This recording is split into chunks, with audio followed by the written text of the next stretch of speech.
जरूरी सूचना है आप सभी स्टूडेंट्स के लिए। स्टडी फॉर सिविल सर्विसेज का Android app Google play store में आ चुका है, उसको प्लीज तुरंत इंस्टॉल कर लीजिए। और अगर आप स्टडी फॉर सिविल सर्विसेज के सिर्फ ऐप से कोई भी कोर्स, कोई भी पीडीएफ परचेस करते हैं तो उसमें अप्लाई कूपन, अगर आप ज्ञान सर जो है आप उसमें अप्लाई करते हैं, ये कूपन कोड है, तो उसमें 20% फीस तुरंत माफ हो जाएगी। मतलब 20% डिस्काउंट तुरंत उसमें लग जाएगा। ज्ञान सर लिखना है, नॉर्मली ज्ञान सर स्मॉल लेटर में है सब कुछ, कोई स्पेस नहीं, कोई कॉलम नहीं, सिर्फ ज्ञान सर, GYANSIR। इस तरह से अगर कूपन कोड लगाते हैं आप ऐप में बाई करने से पहले, जो अप्लाई कूपन वाले में आता है, तो 20% का डिस्काउंट तुरंत मिलेगा। वीडियो देखिए। नमस्कार दोस्तों, आज हम बात करेंगे एसडीएम जॉब प्रोफाइल के बारे में। देखिए, आप जिस एग्ज़ाम की प्रिपरेशन कर रहे हैं, अगर आपको उसके बारे में सब कुछ पता हो तो ये एक अलग मोटिवेशन का काम करता है। देखिए, सबसे पहले एसडीएम के नाम की बात करेंगे तो ये जो तीन अक्षर आपको दिख रहा है, इसका पूरा नाम होता है सब डिविजनल मजिस्ट्रेट, उप प्रभागी न्यायाधीश।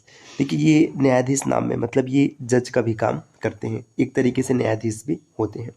अब जब एसडीएम बन जाएंगे तो इनकी कहीं ना कहीं ट्रेनिंग होगी। तो जो ट्रेनिंग होती है दोस्तों, ये UP academy of administration and management, Aliganj, ये लखनऊ में, यहाँ पर इनकी ट्रेनिंग होती है। अब ट्रेनिंग हो गई, ट्रेनिंग के बाद इनकी ड्यूटी आएगी, तो ड्यूटी में कुछ कुछ ना कुछ इनको पावर दिया जाता है।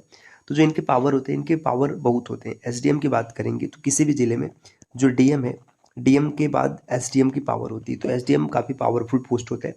देखिए, एडमिनिस्ट्रेटिव जो एडमिनिस्ट्रेशन होता है कहीं पर, उसको नियंत्रित करना एसडीएम का काम होता है। लॉ एंड ऑर्डर को भी बैलेंस करना एसडीएम का ही काम होता है। अब आप कहेंगे कि लॉ एंड ऑर्डर के लिए तो पुलिस काम करती है। जी हाँ, पुलिस काम करती है, लेकिन एक तरीके से एसडीएम के ऑर्डर पे काम करती है। जुडिशियल कोई भी न्यायिक काम है, उसमें भी एसडीएम का हस्तक्षेप होता है। लैंड टैक्स या फिर रेवेन्यू, किसी भी कोई भी लैंड टैक्स है, कोई भी रेवेन्यू कलेक्ट करना है, ये भी एसडीएम का ही काम है। स्कीम इम्प्लीमेंटेशन, किसी भी प्रकार की योजना है, चाहे ये राज्य सरकार की योजना हो या फिर केंद्र सरकार की योजना, इसे लागू करवाना ये भी एसडीएम का ही काम होता है। जैसे कोई रोड निर्माण है, कहीं पर कोई आपदा आ गई है, कोई बीमा है, तो ये सब एसडीएम के अंडर होता है। काफ़ी पावरफुल पोस्ट होता है। अब इसके बाद देखिए दोस्तों, एसडीएम के सैलरी की बात करेंगे, ये भी एक बड़ा मोटिवेशन हो सकता है। तो अगर अभी मतलब जो 8वां वेतन आयोग लागू है उसको छोड़ दिया जाए, इससे पहले की बात किया जाए, जो अभी करंट स्टेटस चल रहा है, तो इस पर जो इनका ग्रेड पे, ये 5400 ग्रेड पे। तो 5400 ग्रेड पे जो इनकी बेसिक सैलरी बनती है 56,100 रुपये बनती है।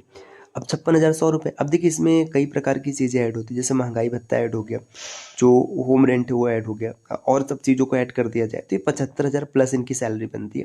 ये वैरी करता है स्टेट मतलब डिस्ट्रिक्ट टू डिस्ट्रिक्ट या फिर सिटी टू सिटी। आप कैसे शहर में रहते हैं, अगर मान के चलिए आप अच्छे शहर में, फर्स्ट क्लास सिटी, तो वहाँ पे सैलरी थोड़ी सी ज़्यादा हो जाएगी।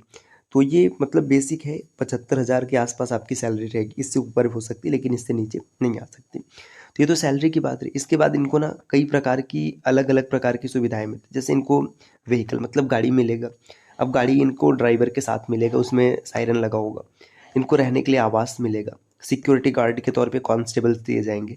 इनको नौकर चाकर मिलेंगे। टेलीफोन का बिल मतलब इनका सरकार के द्वारा उठाया जाएगा। लाइट का बिल गवर्नमेंट इनकी जमा करेगी। ऑफिशियल जर्नी, मतलब देखिए एसडीएम एक ऐसा काम होता है कि इसमें ये लगभग हमेशा बिजी रहता है, तो इसलिए इसको कई बार ऑफिशियल जर्नी मतलब छुट्टी के तौर में छुट्टी दिया जाता है यात्रा के लिए, घूमने के लिए। और कोई भी जर्नी का बिल होता है ये सरकार के द्वारा चुकाया जाता है। तो मतलब जितनी भी सुविधाएं हैं ना, सुख सुविधा सब आपको प्राप्त होता है। अब इसके बाद देखिए दोस्तों, इनके प्रमोशन की बात करेंगे, इनका प्रमोशन कैसे होता है। तो प्रमोशन, जैसे आप एसडीएम के तौर पे पोस्टिंग आपकी होती है, तो 4-5 साल की ड्यूटी के बाद ना आप एडीएम के पोस्ट पर प्रमोट हो जाते हैं। फिर एडीएम के पोस्ट पे 6-7 साल ड्यूटी करने के बाद आप चीफ डेवलपमेंट ऑफिसर, सीडीओ के पोस्ट पे प्रमोशन हो जाता है। और लगभग 10-11 साल ड्यूटी करते हैं तो डीएम बन जाते हैं। डीएम जो कि आईएएस रैंक का अधिकारी होते हैं, यहाँ तक प्रमोशन हो जाता है। हालांकि एसडीएम से डीएम तक प्रमोट होना ये मतलब कम ही होता है, बहुत कम लोगों के साथ होता है। जैसे मान के चलिए आपने कम एज में 21-22 या फिर 25 के आसपास अगर आपका सिलेक्शन हो गया तो आप यहाँ तक पोस्टिंग करा पाएंगे, आपका प्रमोशन हो जाएगा, अन्यथा चांसेस कम होते हैं।